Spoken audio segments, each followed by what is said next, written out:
과학 공부를 시작하기 전 과학 준비물을 준비해 봅시다. 과학책 100쪽과 실험 관찰책 53쪽을 준비해 주세요. 지난 시간에 공부한 내용을 복습 퀴즈를 통해 떠올려 봅시다. 지구의 표면에서 볼 수 있는 어떤 모습일지 맞추어 봅시다. 첫 번째. 너무 빨리 지나갔죠? 어떤 모습인가요? 바로 산입니다. 두 번째 퀴즈.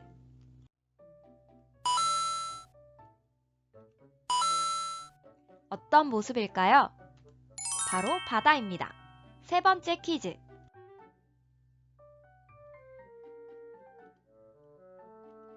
어떤 모습일까요? 바로 강입니다. 네 번째 퀴즈.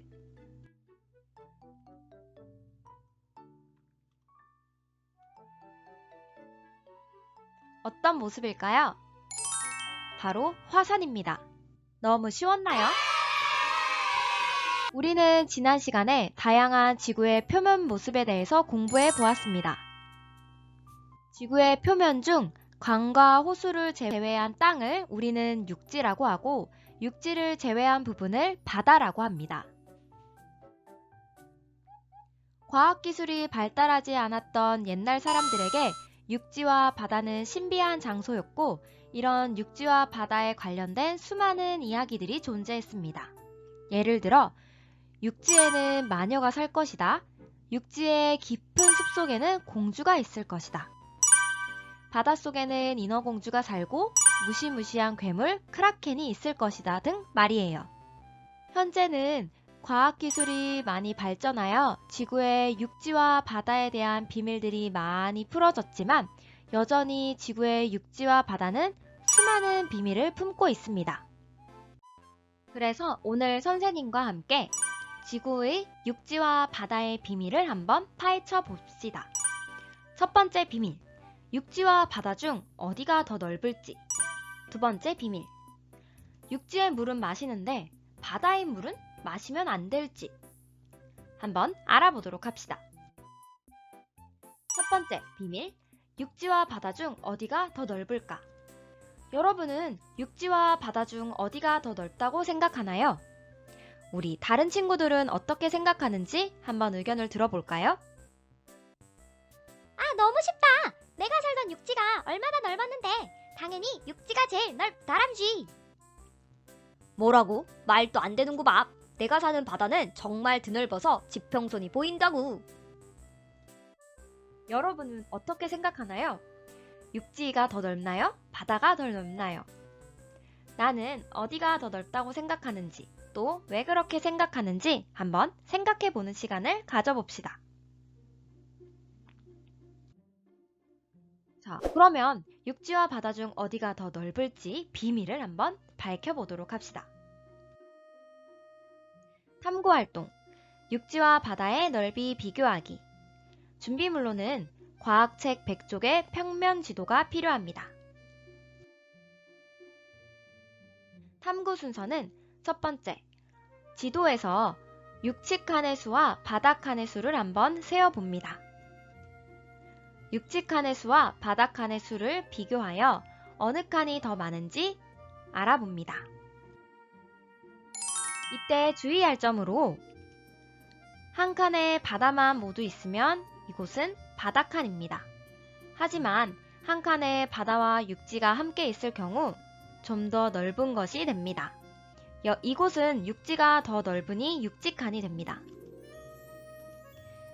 이곳은 바다가 더 넓으니 바다칸이 됩니다.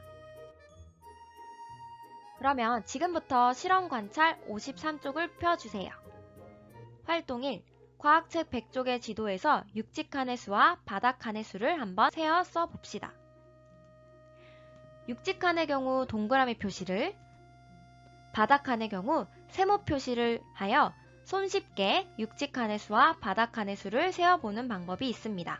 한번 스스로 육지의 칸인지 바다의 칸인지 표시해보고 그 수를 세어 써봅시다. 스스로 한번 해보아요.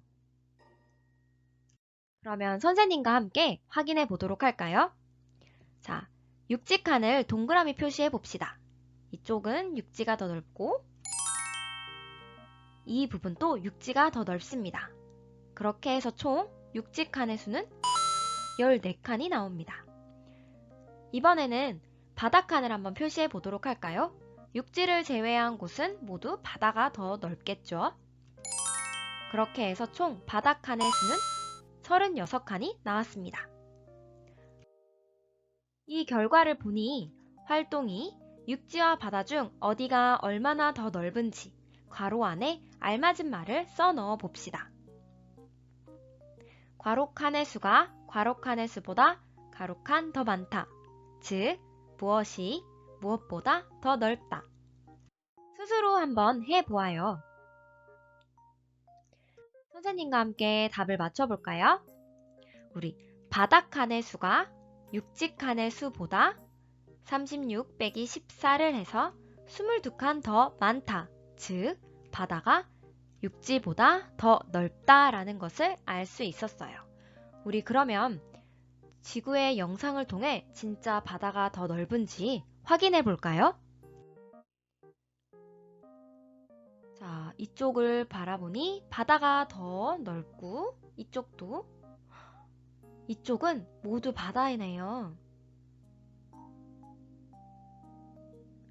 자, 이를 통해 봤을 때 육지보다 바다가 더 넓다는 걸 확인할 수 있었습니다. 이번에는 두 번째 비밀, 바닷물은 마셔도 될까?를 알아봅시다. 바닷물도 물인데 과연 마셔도 될까요? 안 될까요? 여러분은 넓은 바다를 항해하는 항해사입니다. 그러던 중 큰 폭풍우를 만나 배가 좌초되고 결국 바다 위를 표류하게 되었습니다. 여러분에게 남겨진 것이라고는 아주 작은 배 한 척과 큰 호랑이 한 마리입니다. 그렇게 바다 위를 오랫동안 표류하던 당신은 결국 선택의 갈림길에 놓이게 됩니다. 갈증을 참지 못하고 여러분은 결국 바닷물을 마실지 말지 선택하게 되는데요. 어떤 선택을 하냐에 따라 당신의 운명이 바뀌게 될 것입니다. 첫 번째, 여러분은 바닷물을 마실 건가요? 혹은 마시지 않고 참을 건가요? 여러분의 선택에 대한 결과는 잠시 뒤에 밝혀집니다.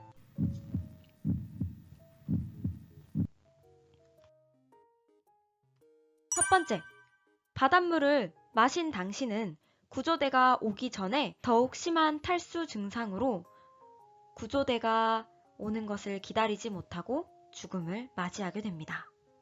바닷물을 마시지 않고 기다린 당신은 기다림이 매우 힘들었지만 결국 구조대가 올 때까지 살아남게 되었습니다.